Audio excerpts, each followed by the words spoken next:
Postmortem depression delivery ஆகி குழந்தை நம்ம கைக்கு வந்ததுக்கு அப்புறமா நமக்கு வரக்கூடிய மன அழுத்தத்தை தான் போஸ்ட்மார்ட்டம் டிப்ரெஷன் அப்படின்னு வந்து சொல்லுறோம். நமக்கு வந்து தடை போடுறதுக்கு இல்லை நம்ம வந்து யாரையும் பார்த்துக்கணும் அப்படிங்கிற அவசியம் வந்து இருந்திருக்காது. பேபி பிறந்ததுக்கு அப்புறமா அப்படி கிடையாது. நம்மளால நிம்மதியாக உட்காந்து சாப்பிடக்கூட முடியாது, அந்த அளவுக்கு வந்து இருக்கும். தூக்கம் ரொம்பவே வந்து டிஸ்டர்ப் ஆகும். ரெஸ்ட் ரூம் போகலாம் அப்படின்னு போனால் அந்த டைமில் தான் குழந்தை வந்து அழுகும். ஒரு மணி நேரம் 2 மணி நேரத்துக்கு ஒருக்கா பார்த்தீங்க அப்படின்னா உங்ககிட்ட ஃபீடிங் வந்து கேட்பாங்க. அடிக்கடி வந்து அழுவாங்க தூக்கி வச்சுக்கிட்டு இருக்கிறதுக்காக.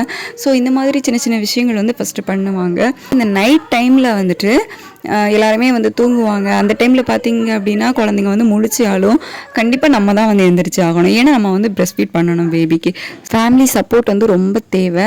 அப்படி ஃபேமிலி சப்போர்ட் நமக்கு இல்லை அப்படின்னாலும் அட்லீஸ்ட் இந்த ஹஸ்பண்டோட சப்போர்ட் வந்து ரொம்ப தேவை.